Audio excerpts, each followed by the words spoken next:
It is time for Matt Williamson's Mock Draft 3.0. We've seen the first wave of free agency. We've seen some big NFL trades, maybe more to come in this 2024 NFL Draft projection right now.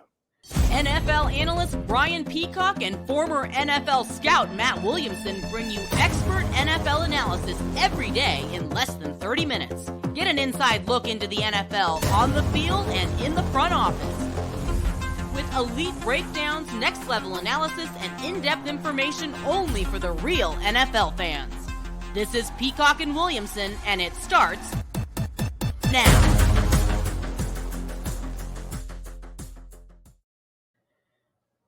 Welcome to the Peacock and Williamson NFL Show. Brian Peacock alongside Matt Williamson at BD Peacock at Williamson NFL. We appreciate all of the everydayers out there that are with us every single day. Your team every day is what we do on the Locked On Podcast Network, and we appreciate everyone that's subscribed on YouTube and everywhere you get your podcast. Today's episode of Peacock and Williamson is brought to you by Game Time. Download the Game Time app, create an account, and use code LOCKEDON for $20 off your first ticket purchase. All right. There are trades in this mock draft. There's one. Something that you did not have and you did not feature in your first two mock drafts. Do you have a trade at pick number one? What are the Chicago Bears doing with number one overall? Yeah, and what is not in town anymore. What's that? Yeah, they're sticking and picking. Anymore. Yeah. So we did this again for Steelers.com, and you can just go find a video there. I think it's out tomorrow, probably by the time you listen to this. I convinced the folks down there in Steelerland that can we at least put one trade in because of how peculiar the Vikings are acting right now. And they're like, okay, let's not make this too convoluted. But if you want to have the trade up, go for it. So I only put one trade in. I didn't go crazy with trades. But the top three was status quo. I mean, Caleb Williams goes to the Bears. Commanders hang and take Daniels. Patriots take May. You know, I considered saying, could the Vikings go to 4? Could they go to 3? And I think those things are still being explored for Minnesota. But I had Arizona then hang at 4 with Marvin Harrison, and then the Vikings move up to 5. I didn't want to spend too much time at the top of this because it seems like it's the same for everybody. I mean, especially this top 4. How do you handicap that 2-3? Because I think it's a foregone conclusion. Yeah. Caleb Williams going number 1 to the Chicago Bears. Right. Jamie Daniels seems to be the most popular pick at 2, but there's a lot of folks that think Drake May is the better prospect. And how do you handicap May versus Daniels? And then there's the J.J. McCarthy thing. Can we see J.J. McCarthy even break up that top 3? There is some talk of that. That doesn't quite pass the sniff test to me. I mean, May's been talked about as this almost any other draft to be the first pick of the draft type guy. I could maybe see him getting supplanted by Daniels, and seems like that's true. I don't think May gets supplanted by McCarthy. I do think the Vikings, I didn't realize this, but Josh McCown coached Drake May in high school or something like that. Is some connection to the May family, and maybe they would really like to get to 3 to get May, but May versus Daniels is a conversation for me. I'm just kind of going with the peer pressure here, the common flow, and have Daniels ahead of them. But personally, I don't feel strong about it. Well, as they say, mock drafts are what you're hearing, and your rankings is what you're seeing. So if you're trying to project what you think teams will do here, is sort of the play with mock drafts. And so this is how you expect things to go with the top 3. And it's hard for me to see the New England Patriots trading out of that 3 spot to get the quarterback of choice for them there. And so I agree with you that 3 is pretty unlikely, and it would cost a lot more for the Minnesota Vikings to go to 3 versus going to pick 4 or even pick 5, which is what you have going here. What was your thought process with the Cardinals, knowing that the Minnesota Vikings are on the phone and going to 5 instead of 4? Yeah, and when we did this, one of my other cohorts that it had the Vikings go all the way up to 4, take McCarthy. Arizona then could use a lot of different things, but I also think the Chargers could as well. I just thought it'd be a little cheaper. And frankly, I was thinking through your lens, we talked about this earlier. It must have been a couple days ago, that the trade value chart, those 2 firsts almost land you right at number 5. So I thought that's a nice, clean way to do it, Right. Yeah. And I can see the Arizona Cardinals saying, appreciate the offer, but we've already got 2 first-round picks. I think we want to get the best non-quarterback in this draft, maybe the best prospect in this draft, and that is Marvin Harrison Jr., wide receiver from Ohio State, going number 4. So Caleb Williams, Jaden Daniels, Drake May, Marvin Harrison Jr. going 1 through 4. And then this is where you have the big trade up, Matt, for the Minnesota Vikings. It does seem like they're gearing up for this. And it does feel like if the Patriots are willing to move, maybe the Vikings are there. If the Cardinals are willing to move, maybe the Vikings are there. But I don't know if any of those teams are going to be willing to move. So that's why I think right now, if I had to bet, and I was working on a mock draft this weekend, and we're going to do your mock instead, but I had it going the exact same way with my top 5 picks and the Vikings going up to number 5. I think that is the hinge point. And I think that's the spot the Vikings can get, and they can probably get there with their 2 first-round picks, 11 and 23. And you have those 2 picks going to the Los Angeles Chargers. Now the Vikings on the clock at 5, selecting J.J. McCarthy, the quarterback from Michigan. And I don't hear any reports about NFL teams except for that everyone loves J.J. McCarthy. He's going to go really high, and they might go 1, 2, 3, 4 in the draft with quarterbacks. And I think that is possible. I mean, Arizona should certainly explore trading down, but I think Harrison is just such a good fit for them. I think the Chargers absolutely should explore trading down, and I think this is the sweet spot to get McCarthy. I mean, 4 would work. I think 5 would work as well. So just, and again, these top 7 picks, with the exception of this trade, are pretty darn boring. I mean, everyone just has the same guys over and over.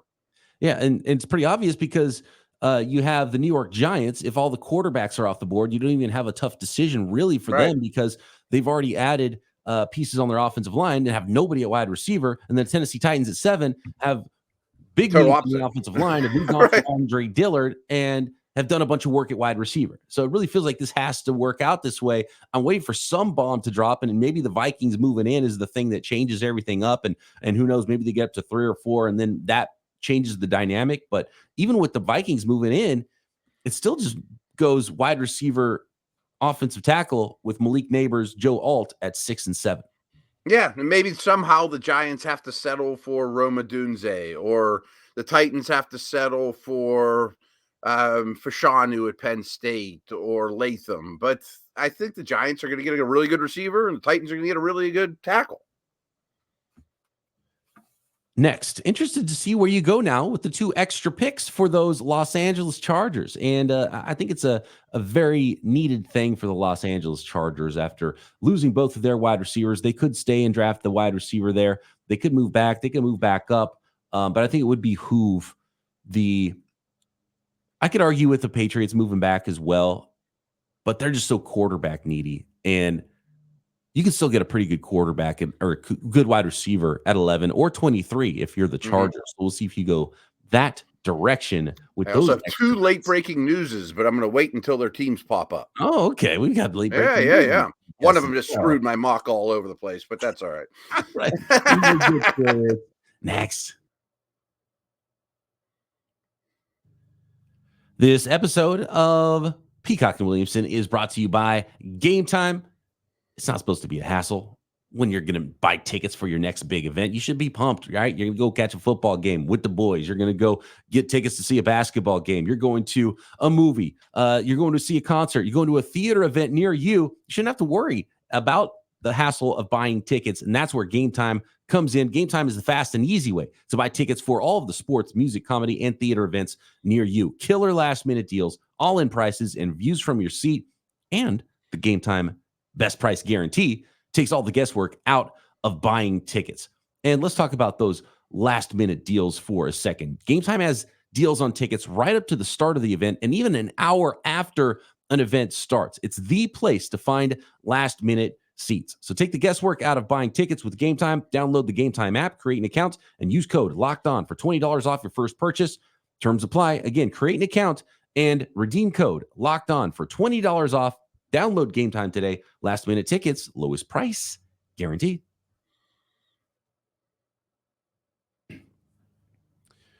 Pick number 8, and the Atlanta Falcons, no longer a quarterback needy team, Matt, as they have signed Kirk Cousins. So where do they go? Do they take the first defensive player off the board here at pick number 8? That's what I had them doing, but I do think this is a pivot point of the draft. You know, that teams could try to get ahead of the Bears for a Dunze.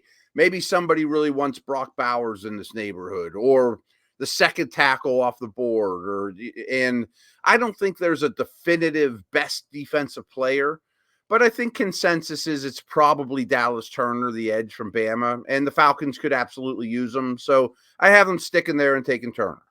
Yeah, it's funny, Matt, because I hadn't seen Dallas Turner's name up here a lot, but post free agency, this is exactly the pick I had for them at number 8 too. Really? So maybe we just talk too much about football and we're on the same wavelength here. But I think he's the first defensive player that goes off the board to try to get that next Micah Parsons, right? With that crazy athletic ability coming off the edge. I mean, that's teams are going to be fighting over that. I do think maybe there's one potential for 8 because the top 7 has become so chalky. Something weird's going to happen.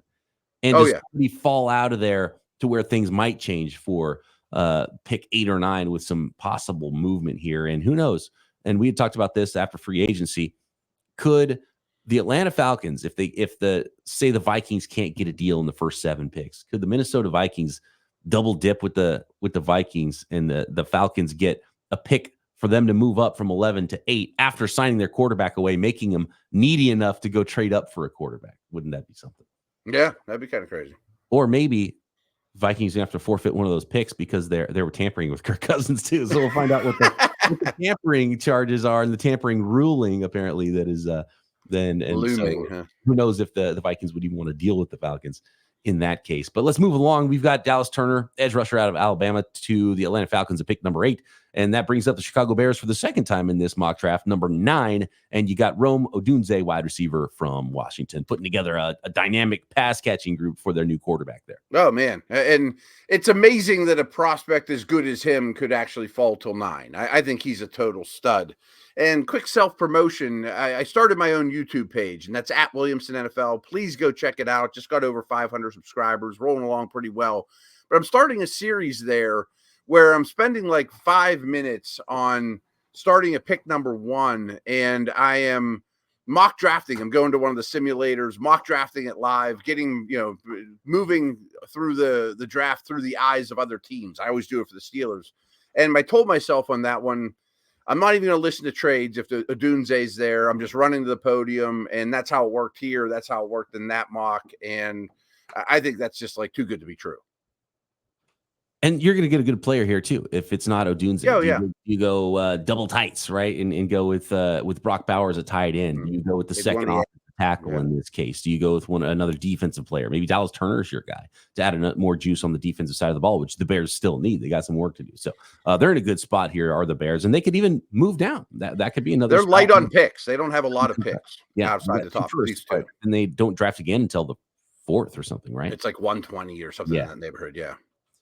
New York Jets, Brock Bowers, tight end out of Georgia to the Jets. And maybe this, because they've been sniffing around wide receivers, maybe they go Bowers in the draft to get Aaron Rodgers another pass catcher. That's my late breaking news. That's one of the two. Is Mike Williams never left New York, never made it to Pittsburgh. He is a Jet. So, yeah. I don't think that changes things dramatically, though. I think Bowers maybe the Jets could go another direction, but it's funny because everyone was throwing an offensive tackle to the Jets at 10 in every mock draft, but they've addressed that spot. So maybe they're just. But they're 2 old guys. That could still be a young tackle, Yes, true. And with tight ends too, these offensive players can take a while. Without question. 3 is really when they take off. So if they're the best guy, go get him. And that's what the Jets might be doing here, is just setting themselves up for that. BPA, best player available.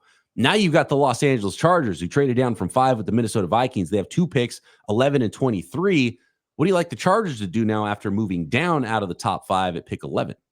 I think J.C. Latham is such a Harbaugh-like pick. I mean, they're going to run the ball like crazy.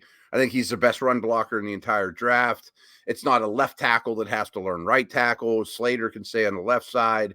I think they're very happy to move from 5 to 11 and to get Latham. Denver Broncos at pick 12. And this is going to be an interesting one because you've got them going quarterback. We've got at least 5. Could a 6th quarterback pop up in this mock draft? But it's Oregon quarterback Bo Nix to the Denver Broncos at 12. And this is sort of the height of like, okay, how high could quarterbacks go in this draft? 5 in the top 12, maybe even 4 in the top 4. And I know there's some people like, that's not going to happen. And it might not. They could probably go down to 20 and still get Bo Nix. I mean, I'm certain that could be the case. But the Raiders are right behind them. And I do think Sean Payton's going to like Nix. I mean, he is an accurate, quick processor. Sound familiar with Sean Payton? I mean, there's a lot of directions Denver could go, pretty much anywhere on defense. But I think they would be very high on Nix. Could we see in this draft too, which we always talk about and never see, Matt? I think the last time we've actually seen it was the Baltimore Ravens in, 2018, right? Moving up in the end of the first round and drafting Lamar Jackson. Right. We talked about it with quarterbacks multiple years in a row now. Oh, could the Denver Broncos go to the end of the first round and draft Bo Nix? And move up instead of moving down too. And Michael Penix could be in the mix as well for some of these teams. So something to look out for. And we always talk about it to make a lot of sense and then just doesn't happen. Or the Levis move where you sleep on it at night, move to the beginning of the second round and take Penix or Dix or somebody like that. Las Vegas Raiders could be a quarterback needy team. Not going with the quarterback here, going Terrion Arnold out of Alabama, the first cornerback off the board to Las Vegas at 13. I also thought about the tackles. The right side of their line could use a lot of work, but outside the defensive line, I think the rest of the back seven really need some reinforcements. New Orleans Saints offensive tackle usually goes in this spot, but they need more left tackle than a right tackle. You've got them going to the defensive side of the ball, getting younger with a dynamic edge rusher in Florida State's Jared Verse. This area of the draft, to be very frank with you, could have gone a lot of different directions. I mean, especially with Denver, they could have taken Arnold or Verse. I mean, I think the Saints could have taken Verse, who I think they'll be high on because they love power edges, and I think he's a power player first. He's not as big as like a Cam Jordan, but they absolutely could have taken Fuaga or Fashanu or Fratanu, one of those guys, one of the 3 F names at offensive tackle as well. Indianapolis Colts at pick 15, Quinyon Mitchell, cornerback from Toledo. And the reason I love this pick is there's a need, there's a value. I think Quinyon is in the mix for the first corner off the board. Yeah. And he's that athletic profile that Chris Ballard loves for the Colts. So if you're gonna project a player to the Indianapolis Colts, look for someone who has a very high relative athletic score, and Quinyon Mitchell has that. Yeah, I think they would be thrilled with that too. I mean, he could have went in any of these last couple picks as well. Maybe he's even the first defensive player off the board, but he's long, he looks apart, and he has the athletic traits the Colts definitely desire. If you want someone that you think is going to go high in the NFL draft, look for someone who nailed the postseason process of backing up the Senior Bowl, being one of the best players there, and then going to the combine and throwing down. And, and obviously out of Toledo, he was already on a lot of lists, and you got to be a beast if you're going to be on a lot of lists, even before the draft process coming out of the University of Toledo. And that's what Quinyon Mitchell has done this offseason. Yep. It really Seattle Seahawks at pick 16, going defensive tackle out of Texas, Byron Murphy II. Yeah, I think he could be their Matabuke. You know what I mean? They've been looking for interior help for a while now. He's more of an upfield guy than Leonard Williams. I think he could be their Matabuke. Yeah, building the Seahawks in the Baltimore Ravens image there is young Mike McDonald. How about the Jacksonville Jaguars at pick 17, Matt? Yeah, they also could go several directions. And frankly, I don't think Fashanu from Penn State could probably fall to 17, but he does here, and they scoop him right up, It's going to be eye of the beholder. Like, do you need a left tackle? Do you need a right tackle? Right, Are you okay with the guard? And there's a lot of good ones there. So that's where it's going to be fascinating. Do you need a guy who gets out on the move and runs wide zone stuff? Are you a power team? You're going to run gap stuff. You just want a guy who's going to collapse defensive lines in the run game. Are you really interested more in the better pass protector or a better run blocker? So it's going to be fascinating to see where all of the offensive linemen end up going in this draft. And they can go to a lot of different spots. But, Fashanu and Jacksonville is to be a good pick if he's still there on the board for them at 17. And it's not impossible because it's, there's only about 10 picks in between where he could go at the highest and where he is here. Yes, exactly. And I still think he's a tremendous prospect that went very early if he would have came out a year ago. Cincinnati Bengals going back-to-back offensive tackles, Talise Fuaga out of Oregon State. And you basically say the same stuff about Fuaga as you can Fashanu. I think Fashanu's got better arm length, and he played left tackle. Fuaga, a little shorter arms, and was at right tackle. And I think that's the difference between these two prospects, why Fashanu might go before Fuaga. And this is my other late-breaking news, is they just signed Trent Brown So they have now the biggest set of tackles I've ever even imagined. Yeah, I mean, you talk about 6'8", 3. It's 360, I think, for Trent Brown. Yeah. So match him with Orlando Brown. I mean, holy smokes, they are massive now at tackle. So Fuaga, some people also look at as a guard. I obviously did this before that happened, which was like 5 minutes ago. Maybe they would pivot to defensive tackle. They haven't really, replaced Reader. Maybe they would take a corner like Wiggins or DeJean, but this kind of screws me up a little bit. And usually it's pretty telling when someone adds in free agency and they're telling you which direction they're thinking of going in the draft and where they think they might go. So I do think that Bengals one does change things. The Jets, maybe not as much for what you had going in the draft here. Speaking of or Wiggins, maybe they trade Higgins and go draft, Brian Thomas Jr. or a Texas guy or, Right. Yeah. Los Angeles Rams, you just mentioned Nate Wiggins. You got him going off the board here. Super speedy wide receiver or a cornerback out of Clemson going to the Los Angeles Rams at 19. Their defense could use a lot, and maybe they would take Murphy if he was still there or Newton. I mean, obviously a giant hole just was created by the Donald retirement, but there's a lot of directions I think they could go, but it's probably going to be defense. Up next, the Pittsburgh Steelers at pick 20 all the way through the end of the first round, and the Kansas City Chiefs at pick number 32. Today's episode of Peacock and Williamson is brought to you by Robinhood. Did you know that even if you have a 401k for retirement, you can still have an IRA? Robinhood has the only IRA that gives you a 3% boost on every dollar you contribute when you subscribe to Robinhood Gold. But get this, now through April 30th, Robinhood is even boosting every single dollar you transfer in from other retirement accounts with a 3% match. That's right. No cap on the 3% match. Robinhood Gold gets you the most for your retirement thanks to their IRA with a 3% match. This offer is good through April 30th. Get started at Robinhood.com/boost. Subscription fees apply. And now for some legal information. Claim as of Q1 2024, validated by Radius Global Market Research. Investing involves risk, including loss. Limitations apply to IRAs and 401ks. 3% match requires Robinhood Gold for 1 year from the date of first 3% match. Must keep Robinhood IRA for 5 years. The 3% match on transfers is subject to specific terms and conditions. Robinhood IRA, available to U.S. customers in good standing. Robinhood Financial LLC, member SIPC, is a registered broker-dealer.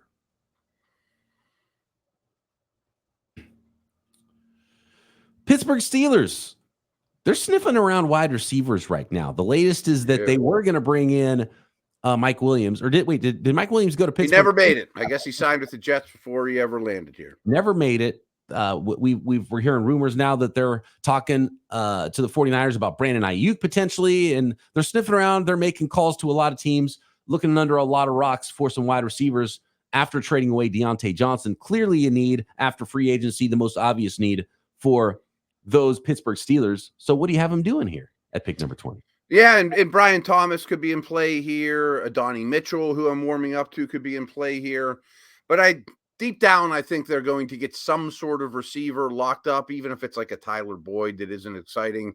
And I really think the Steelers' first-round pick is going to be one of these offensive tackles, whether it's Fatanu, that's who I had him taking from Washington, or Mims, or Guyton, or Fuaga. I think one of those guys is going to end up in Pittsburgh. Is it an interior guy or a tackle only that they're looking for? Could it be a Jackson Powers Johnson? Could be a center. Center and right tackle are the big needs right now because I think Broderick Jones is going to go back to left tackle. I'll be interested to see if teams are willing to let Troy Fautanu, who you have here going to the Steelers at pick number 20. He played left tackle at Washington. A lot of people project him inside, but he's got 34-plus inch arm length. He's a shorter guy, but he has enough length, and he's a really good player. Our team's going to allow him to do it, or is it going to be like a Skoronski thing? Skoronski has shorter arms, but where you just, he's like, best interior guy going inside day one. Yeah, and with the Steelers on the clock, I was torn between him and Mims. They went to Georgia tackle the year before. Fatanu's got tons of experience, doesn't look the part. Mims has the best body you've ever seen, but no experience. So maybe they would take Mims, and then Miami would be very happy with Fatanu, who could help numerous spots with them. But I had to flip the other way around. I had Miami taking Mims. Well, Fatanu's plug and play. He's going to play somewhere. Mims might be more of a redshirt guy. And you do have Mims going next, the 21, the Miami Dolphins. offensive tackle out of Georgia. He doesn't have any problems with length. He's a tackle for sure. He's not moving inside. The question is just, starting 8 games. But man, he's a brick wall. I put on his tape recently and it's unbelievable. Did a scouting report for Locked On 49ers. And I think this is the right area for him, somewhere in the 20s. He's not, to be honest with you, if I was his agent, I would have said, go back to school, take some NIL money for one more year and go in the top 5 or 10 next year. But, he's just going to be a big question mark. And he had injuries, which is why he only started 8 games the one season he was finally a starter after the other Georgia tackles left school. And then he gets hurt at the combine. So injury problems on top of experience is going to be an issue for some teams with Amarius Mims. 100%. And backing up Broderick Jones and the tackles they have there, and the same's true actually coincidentally for this next guy, of Tyler Guyton. They had 2 tackles drafted. Like if he was at Pitt or Akron where I used to be, I think Mims and Guyton would have seen the field a lot earlier. But there are questions because there's just not a lot of experience with these guys. Tyler Guyton to the Philadelphia Eagles at 22, offensive tackle out of Oklahoma. Back-to-back-to-back, 3 offensive tackles in a row in this mock, and 5 out of pick 6 with Fuaga and Fashanu at 17 and 18 as well. So a serious run on offensive linemen, and I absolutely see it going that way on draft day. And then we've got the Los Angeles Chargers coming up at pick 23 with Brian Thomas Jr., wide receiver out of LSU. And if you told me you could trade pick 5 and you could get Neighbors' LSU teammate Brian Thomas Jr., but then also get a starting right tackle in J.C. Latham out of Alabama, I think that's a trade that the Chargers have to make. Yeah, it just seems exactly what they need, Love it. Dallas Cowboys pick 24, swooping up and drafting Jackson Powers Johnson, the center from Oregon. Yeah, Biotish left. They've always used high picks on offensive linemen. Zach Martin's not going to play forever. So I thought this was a pretty easy one. The next few picks here, tell me what stands out to you in your thought process. Green Bay Packers going Cooper DeJean, cornerback from Iowa. I've seen that pick quite a few times in mock drafts and like the fit. Graham Barton, offensive lineman out of Duke. He might be a tackle, might be a guard, might be a center. 5-position versatility potentially, but he plays his butt off. I loved watching him at Duke. And then you got the Arizona Cardinals coming back with their second pick in the first round from the Houston Texans and taking Latu, the edge rusher from UCLA. Yeah, DeJean and Barton aren't the same type of player, but they kind of remind me of each other because the Packers just need a defensive back. The Bucs just need an offensive lineman. So they'll fit in somewhere. Arizona needs more pass rush. I mean, there's just no way around that. And I think Latu probably goes earlier than 27. I just didn't have a great fit before this. Yeah, it's tough for him because if you're the third defensive lineman and there's so many offensive linemen in this class, he does tend to get lost, and you feel like you have to force him too early, or all of a sudden he's there too late. That's the way I was trying to do a mock draft and figure out where Latu goes. But I like the pick there and an absolute need for the Arizona Cardinals. I think they'd be ecstatic to get Marvin Harrison Jr. and Latu out of the first round at 4 and 27. Buffalo Bills coming back with Adonai Mitchell, wide receiver from Texas at 28. Yeah, he seems to have a lot of steam, awesome combine. I'm not certain at all that Stephon Diggs returns. So they sign Curtis Samuel and draft Mitchell. You could allow Diggs to go elsewhere, maybe Pittsburgh. Yeah. Baltimore Ravens, Chop Robinson, edge rusher out of Penn State. You missed Kool-Aid McKinstry to the Lions. How did they skip the Kool-Aid? Detroit Lions, Kool-Aid McKinstry, cornerback out of Alabama. And, we talked about it last week, Matt. The Detroit Lions, their run defense is looking solid. Love what's going on the offensive side of the ball. They've got explosive playmakers, and they just need to get off the field on third downs on defense. Yeah, and I almost gave them Chop Robinson too. I think an edge guy, or if Latu was starting to fall as far as he did, maybe they'd move up 3 spots and grab him as a power edge opposite Hutchinson. I know they did some things at corner, but why not throw even more resources there?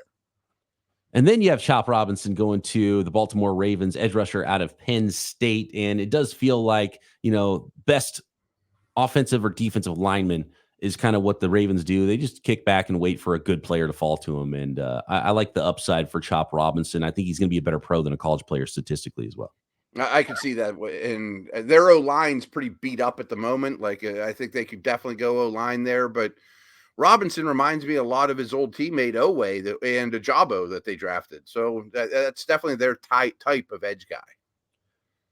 San Francisco 49ers, Kingsley Suamataia, offensive tackle from BYU. He's a player that's grown on me a lot. The more I watch him, he's got a little bit of upside, and he's still raw enough that he could play early because he started for 2 years, could play on the right side or the left side. He could even move into guard, I think, for you. But for the 49ers, I think you start him at right tackle, and I think he's a player that does have a lot of physical ability and athleticism and raw strength as well. And he's not a household name, but man, just another one of these crazy offensive linemen that what are we at? Are we at 10 yet? Offensive linemen in the first round?